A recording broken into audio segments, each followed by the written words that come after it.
Aesop was an ugly ancient Greek slave. He already doesn't seem like he has a lot going for him, but his fables, his stories with a moral message that often feature talking animals, his stories are woven into the the fabric of human experience pretty much across the board since he walked this earth. If he did walk this earth, there's some question as to whether he was a real person, and if he actually wrote these stories, or he just sort of compiled them. But whether or not the man himself uh, was really around, we have the image, we have the icon, we have the meme, the basic caricature of this guy, this Aesop character, and we all say we all know the phrase sour grapes. We all know the phrase the boy who cried wolf. And my personal favorite Aesop's fable is the boy and his father and the donkey. I'll tell it real quick. It's a boy and his father, and they're in the ancient times, ancient Greece, I guess, and they've got a mule, donkey, and it's a pack mule, and they're going into market to sell their wares, and they load up the mule and they start on their way, and they're both walking side by side besides the mule. And mule, donkey, whatever, same diff. And as they're walking side by side alongside, their donkey slash mule, they see this guy, and this guy's like, "What are you guys doing, idiots? That's a donkey slash mule. You're supposed to ride those things." So the boy gets on it, and they keep going. And then they pass by another group of people, and that group of people's like, "Look at that lazy ass kid sitting on that donkey slash mule, making his father walk. What an asshole kid." And so the dad's like, "Well, we can't have that." So I can't have an asshole for a son. So he gets his kid off the mule, and he gets on it, and they keep going. And then they pass by a group of other people who are like, "Look at that cruel father making his poor little boy walk along while he sits comfortably up there. What an asshole dad."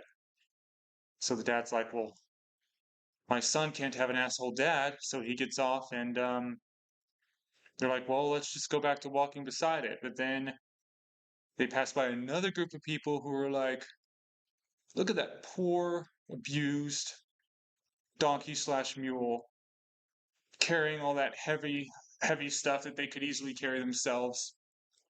And so the son and his dad are like, "Well, shit, what do we do now?" And so they got to carry the donkey now, the donkey slash mule. So they get a long wooden pole, and they put it over their shoulders like that, and they tie the donkey's feet to it. And as they're walking along the road, you know, carrying their beast of burden, they're the beasts of burden now, burdened with their beast of burden. And of course, they look fucking ridiculous. And they start walking over a bridge, and the beast of burden starts wondering if he's a donkey or a mule, and just wishing he was a horse, and then thinking to himself, "I'm tired of this shit. Fuck this." And he starts to kick his hooves against the hole, and they're like, "Oh, whoa, whoa, whoa!" And then the donkey slash mule tips over, throws himself over the side of the bridge unintentionally as he tries to break himself free, and drowns. His legs are tired, he can't swim. And now the father and his son are donkey slash muleless, and they've essentially lost their livelihood. The moral of that story is, please all, and you will please none. I still have this delusion sometimes that it's possible for me to be everything to everyone somehow, or to be just completely just to be not completely 100% non-controversial, and to never make anyone upset about anything. Just always be a positive. I'll always give people a positive experience all the time whenever I interact with them. It's humanly impossible for anyone to do that. And in a way, you shouldn't do that. You should take a stand sometimes. You should stand your ground. You should push back if you need to protect someone who's under threat. You need to uh, act in self-defense, aggressively perhaps, to counter the aggression you're feeling. You need to be free to, while obviously striving, I would hope, I would think, to respect the emotions, respect the feelings of others as much as possible. You need to also take a stand and resist someone when they're doing something unacceptable, and resist them no matter how they feel about it. It's the tightrope of life, and it's an extremely difficult tightrope, because sometimes when we upset people, or we're responsible for somebody having some sort of negative experience or negative reaction, sometimes we can internalize that and not be able to forgive ourselves if self-forgiveness is required in that moment. Not be able to step back objectively because we're just so hurt by the way this person's reacting to what we did. And even if we know that whatever we had to do had to be done, we still sense the tragedy of the situation.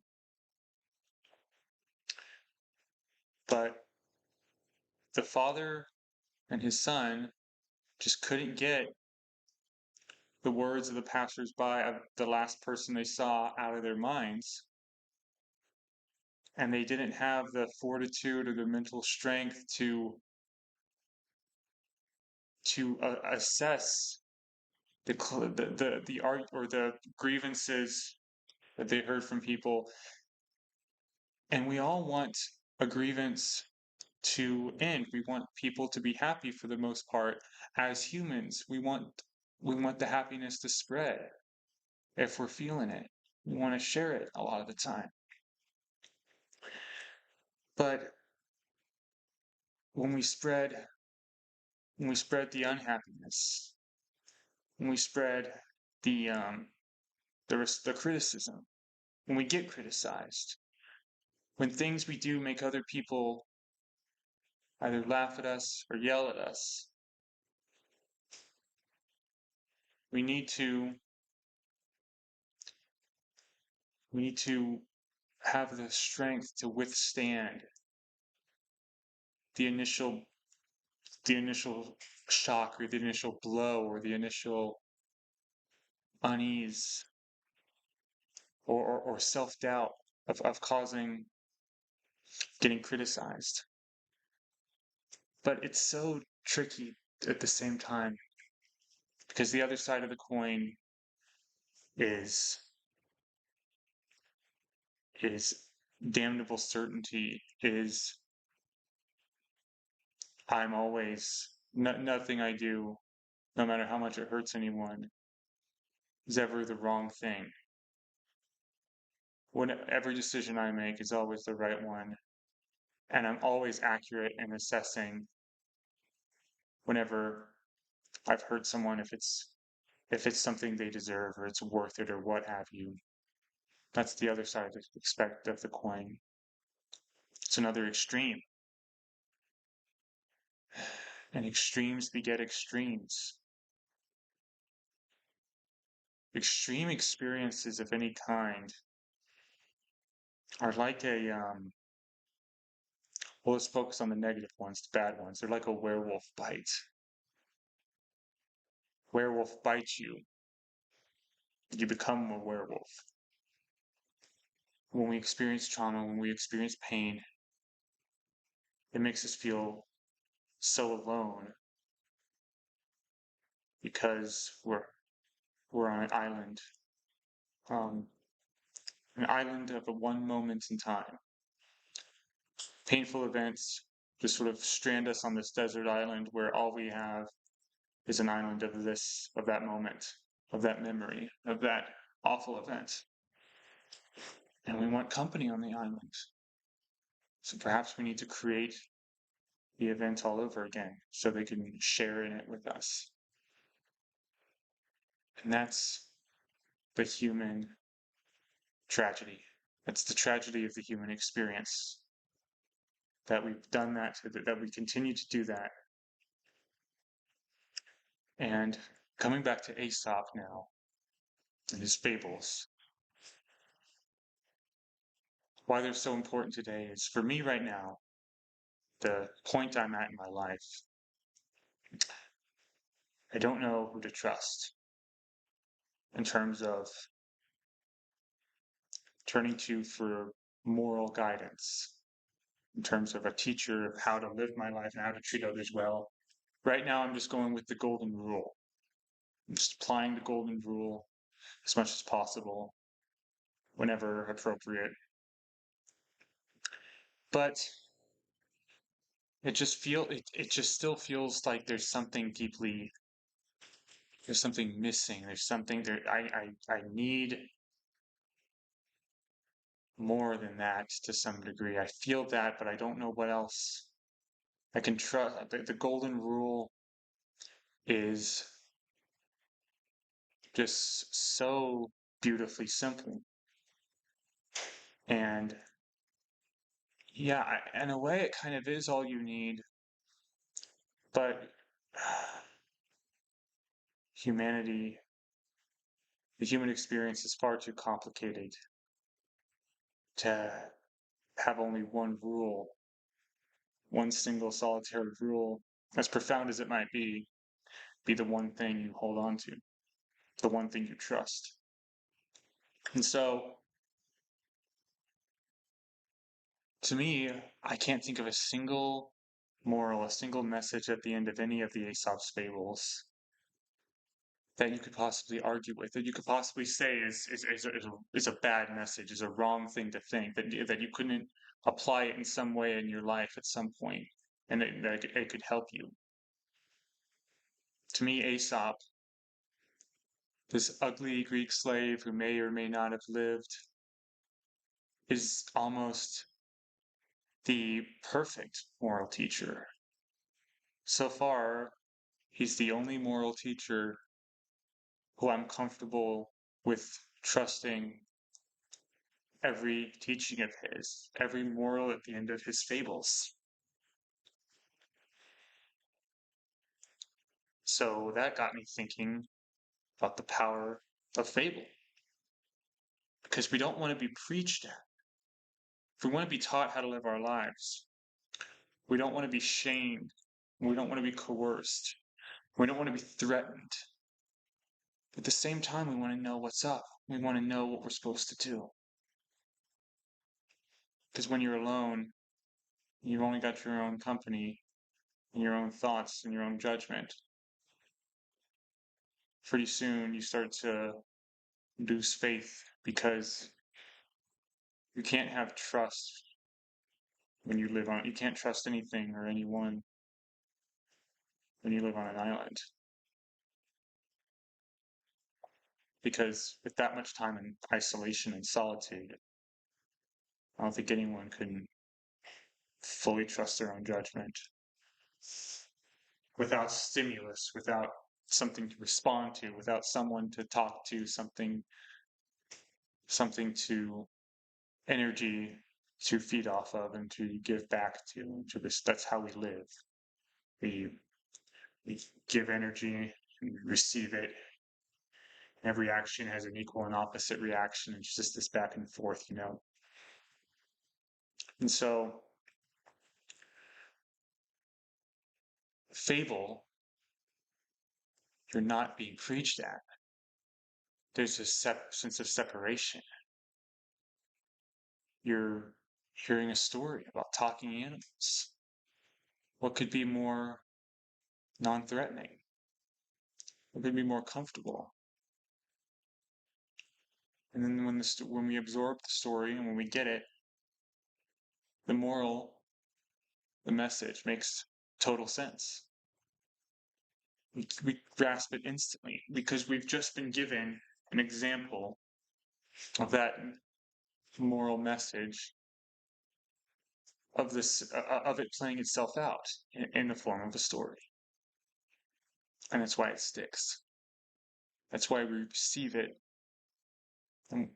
better than we would if we were the student and this morality teacher in front of us is teaching us and demanding that we follow this and telling us we're a bad person if we don't follow it. By absorbing the fable, the truth of the claim is made evident to us. It just explains itself. People don't receive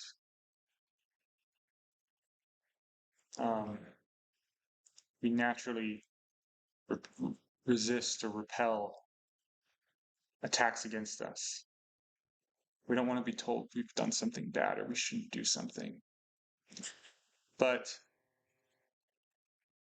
a fable teaches us something we need to know in a way that doesn't threaten us, in a way that invites us in, and in a way that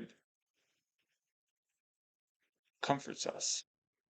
If there's a message that you feel has to be told, if there is behavior you observe you feel must end, if there is something being done by a human being that you want them to stop doing, or something they're not doing you want them to do, perhaps you must become at some point perhaps you must become an enforcer. At some point perhaps you must become an educator. But perhaps before we bring out the enforcers, and perhaps before we bring out the educators, maybe we can try to bring out the fable makers, the storytellers who craft their story specifically to teach a lesson. But the story is not a slave to the lesson, meaning if you never said the lesson at the very end, you could still simply tell someone the story. And if they truly absorbed it, they would understand. It would permeate into their subconscious. It's a story that is true, but it's not true in the events it describes. It's not telling you something that really happened. It's telling you something you should do, something you should know. It's telling you how to treat people and how to treat yourself. But it's doing so in a way that gently enters you through your subconscious and gently enters you through your desire to be entertained and your desire to learn and your desire to have an experience and your desire to travel throughout your imagination. The Fablemakers, if we get more of them, because we don't have nearly enough living now, if we even have any. Aesop might have been the last one, but there have been others. I know there's been others since him, and I think there's others right now. I think that Fablemakers are what this world needs right now.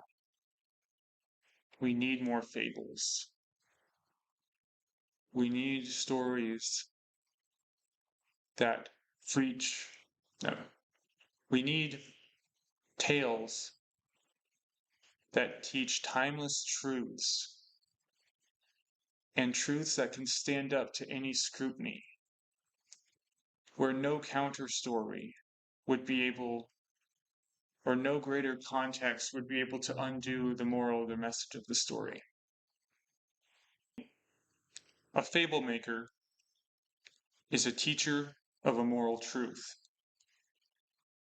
and a moral truth so basic, and a moral truth so understood by the fablemaker that they communicate it not with words, but with pictures.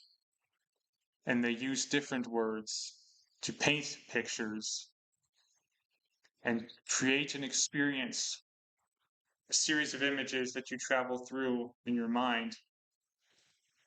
And the moral is taught to you. And you understand the wisdom of the message. And you perhaps feel a desire to adjust your life accordingly, and to go forth and make the world a better place because of the fable that you have just been told, because of the story